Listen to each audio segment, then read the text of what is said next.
So I don't really know why I'm making this video. I commented on a video about 2 months ago talking about getting into a 90-day treatment program, and I got into a 30-day treatment program, and now I'm in IOP, which is like outpatient, living in a sober living house. I mentioned in the comment that my drug of choice is methamphetamine. I was also doing heroin. I'm very happy to say that I haven't used either of those since August 25th, so I'm coming up on 3 months. I did relapse twice drinking. It was just a one-day thing. So as of right now, I'm like less than a month sober off of alcohol. But I'm very happy to say that I've put those other two drugs almost 3 months behind me, and that is a very difficult thing to do. Obviously, there's a reason people, die from heroin, and there's a reason why people lose all their teeth from meth and also die from that as well. It's not something that, you're immune to death on. But I'm very, blessed today, and I kind of just wanted to, I don't know, put myself out there, I guess. I used to make videos. I used to have a gaming channel that had like 1,000 subscribers, and I haven't really put myself out there since I got involved with meth about 2 years ago, and I think I lost my touch a little bit, to be honest with you, because I don't really know how to talk on camera anymore. I guess the most important thing for me in the past, 3 months has been relying on God, if I'm just being completely honest. When I rely on God, I can put my own will on the back burner, and my own will is to use drugs.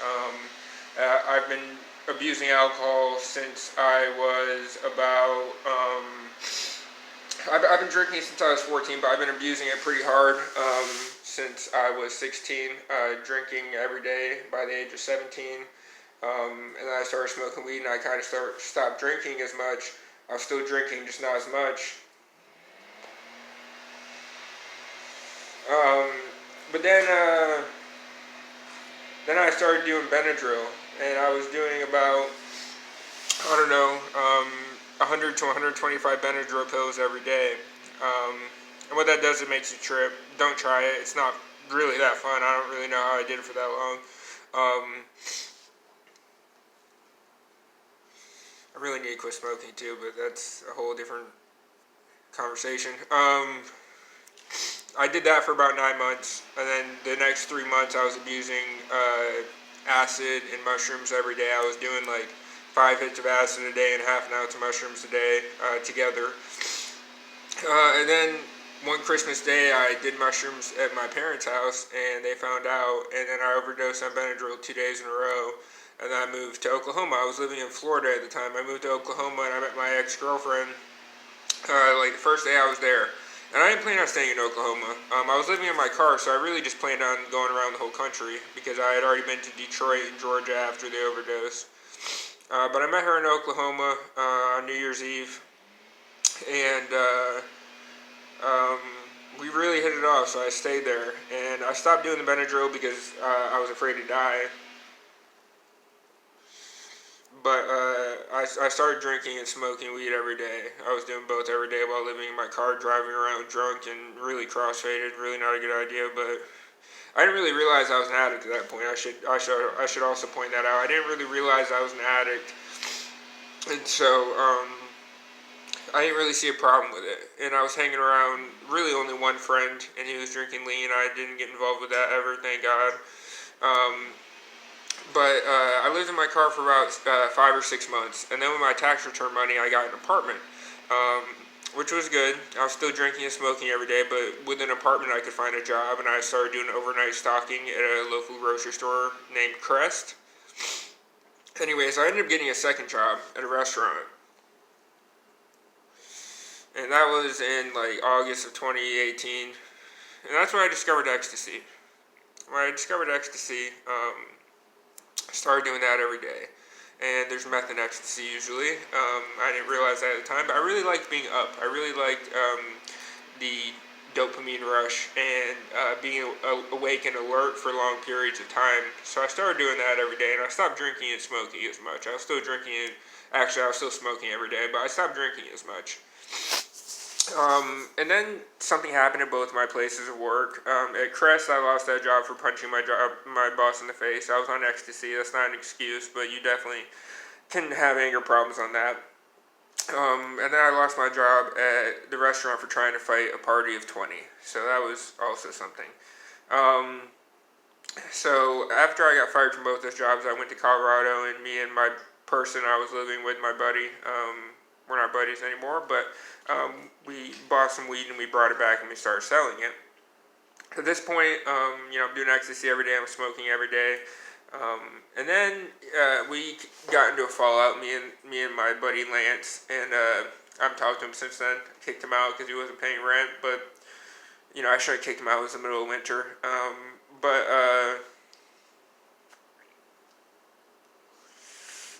from there, I moved somebody else in who was my downstairs neighbor. He was living with his mom. He didn't want to live there, and he was doing meth.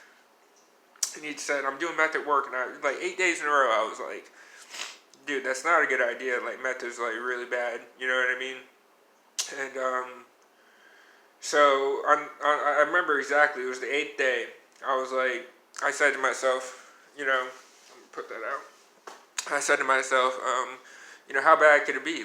Let's just, I'm gonna try it because I want to see what all the hype's about, and I'm just gonna do it once. That's what I told myself, even though I was already doing different drugs every day. In hindsight, I should have seen that, with meth being the most addictive chemical on the planet, that I wasn't going to be able to handle it. But like I said, I didn't know I was an addict at this point. So I started doing meth. I'm just doing it on the weekends. I'm handling it for the first month. And then abruptly I tried to stop. And I attempted suicide. That's another thing I didn't mention. I had 6 suicide attempts prior to this in 4 years. I'm bipolar and borderline personality disorder, and I have PTSD, come to find out. I'll make a separate video talking about some of my trauma, because I think trauma is a really, really important part of my story. So I attempt suicide. I end up in a psych ward for 2 weeks. I'm still with this girl. She's a really good girl, but she didn't realize my problem until the meth thing. And then the doctors, which I don't think they were supposed to tell her this, but they told her I had meth in my system.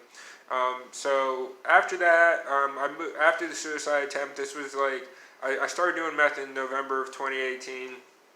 And then I moved from Oklahoma to Pensacola, Florida, back with my parents in December of 2018, and me and this girl are still dating. She's, like I said, a really good person, but I put her through a lot, and so we're still dating and all that. And so my dad has a retirement ceremony in January of 2019. He retired from the Navy after 24 years. I have a lot of respect for that man. For that, that's something that, he did something good with his life, and that's something I have yet to do so far. And she came and visited, and we had a really good time for about a week. We hadn't seen each other in a while, like a month, but that was a while for us because we'd never really been apart in a year, in the year-long relationship at this point. And so, yeah, that happened, and so everything was going all right at the time. In December when I moved back to Pensacola, I didn't tell anybody this in my family, but I started doing meth again. And I stopped the week that she was there, and because at this point I could stop for a while if it was necessary. Anyway, so I tell her after she leaves what I've been doing, because I was working at Pandora's Brewery, and I thought I was overdosing on meth because I was up for 7 straight days. Really, I was just probably having an anxiety attack. But I end up in the hospital. My mom has to pick me up. Everybody knows at this point. She knows. My girlfriend knows. Everybody knows. Nobody's happy about it, obviously. So then I stay off of it for 2 weeks, and then I had this bright idea to go live in my car with my buddy who lived in Louisiana, who was an addict, and I thought he was clean. He wasn't. I really loved that guy, but he wasn't clean. So I tried heroin for the first time, and I was doing meth every day for about a week or two. Not even that long, but I was up for 2 weeks. So I was living in my car with him, and he was like, "Bro, I think we need to go to rehab." And I was like, "What?" All right, well, this guy's a pretty bad addict, so if he thinks we need to go to rehab, we do. So I started driving down there on Valentine's Day. That was another catalyst. Is I was arguing with my girlfriend on Valentine's Day because I thought everything was good. So we go to rehab. I get there the day after Valentine's Day. I'm not really taking it seriously. I stay there 57 days and then I AMA. I leave against medical advice. I buy a bus ticket back to Oklahoma and I get into a sober living. And everything goes well for about a month. And then I start using meth again, and I use it for about a week in the house living with other addicts, which is never a good idea. I haven't done that since then because I realized that, if people are taking their recovery seriously, I don't want to jeopardize that. So I get kicked out of that sober living, go to a new sober living. And then my girlfriend's family tells me, if that doesn't work out, you can come live with us. So I made it not work out. I basically lied and said that I was getting kicked out for not having enough money, which wasn't true. They were giving me a lot of leeway and slack, and they were going to let me pay up in a couple months.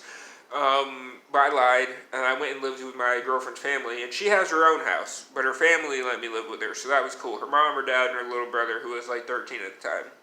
So I relapsed. I'm not going to get too much into every relapse, but I relapsed like 8 times in their house. Sometimes it was just for a night, sometimes it was for a week or two, and then I would stay clean for like a week. But at this point, despite my best efforts to stay clean, because I know I'm an addict at this point, I couldn't stay clean. My runs never lasted more than a month or two on meth. But the problem is that my sober time in between the runs was always like a week, 2 weeks, sometimes less than a week, sometimes 3 or 4 days, even though I was trying really hard.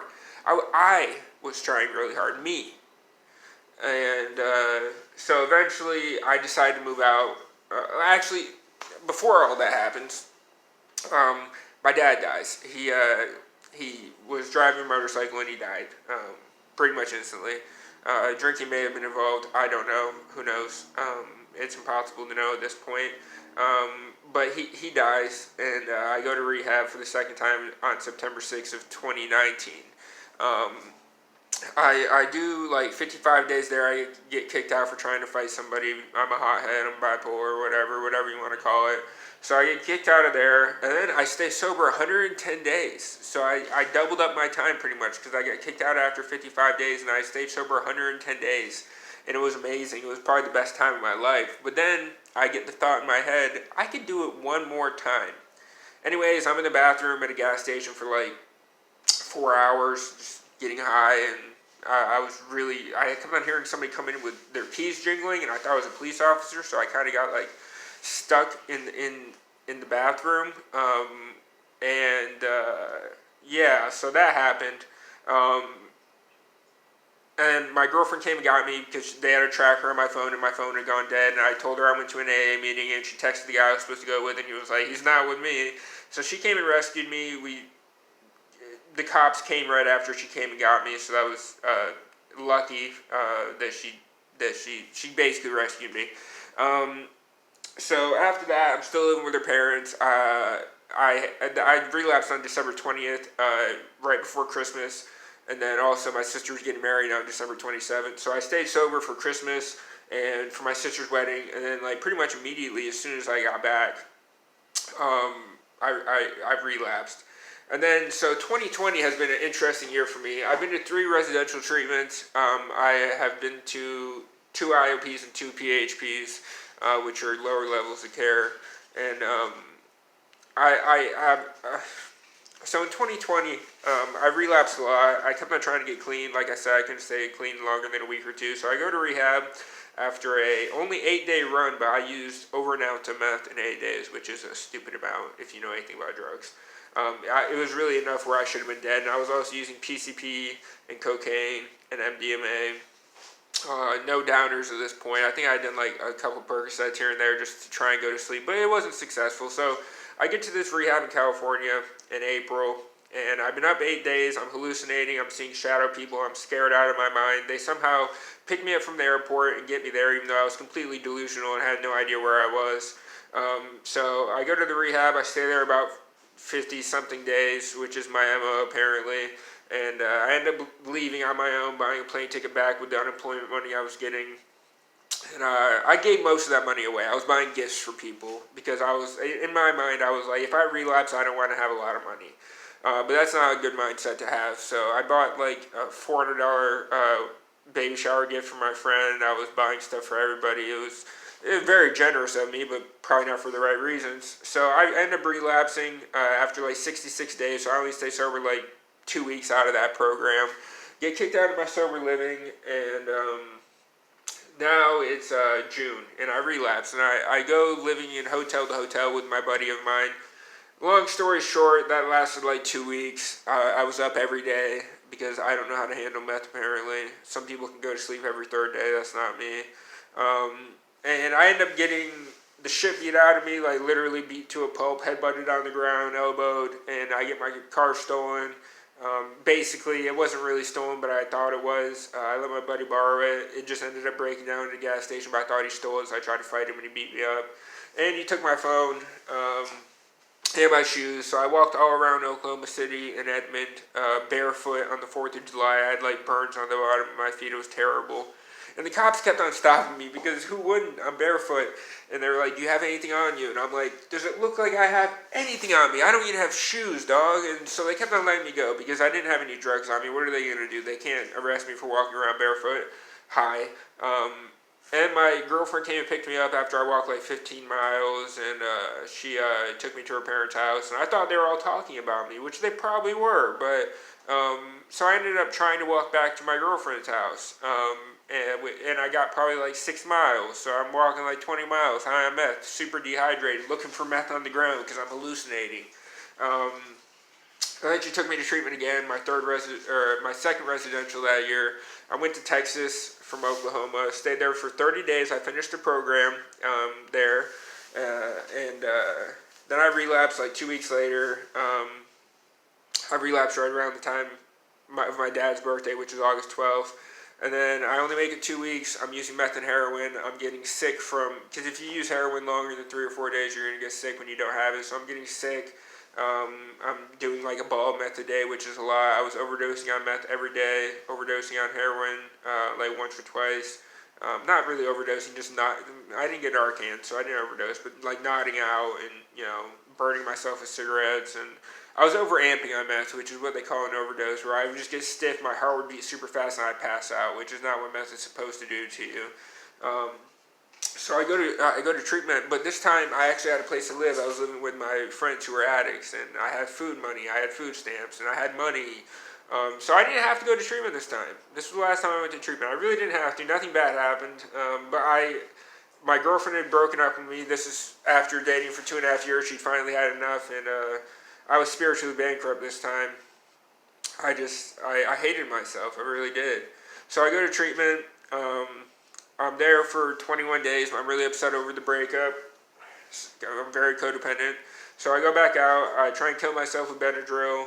Drank like 2 bottles of NyQuil and did like 30 Benadryl. Not that much, but my tolerance was low. The cops come knocking on my door, my hotel door. They take me to the hospital. I weasel my way out of the hospital, somehow convinced them I wasn't trying to kill myself. And I walk to a bar and I drink 7 shots and 2 beers in 5 minutes. And then I went back to that treatment center and they detoxed me. They kept me there 6 days, and then they sent me to a PHP program, which I stayed at 3 weeks before I headbutted someone and broke their nose, got kicked out of there, and then went to this PHP program. I've been here since October 14th. I did relapse. I did Benadryl. I wasn't trying to kill myself. I was just trying to get high. So that was on October 29th. So I've been sober since October 30th now. But I haven't used any hard drugs in almost 3 months now. So I'm very proud of myself for that. I had 2 day-long relapses with Benadryl and alcohol. So I'm in a decent place right now. That's kind of my story up to this point. Like I said, I really don't know why I made this video. So, yeah, if you're struggling, you can always hit me up. Like I said, I haven't done any hard drugs in almost 3 months, which is, that means I'm in a good mental state. I did drink, but, I'm trying to get closer to God, and I'm trying to do this the right way.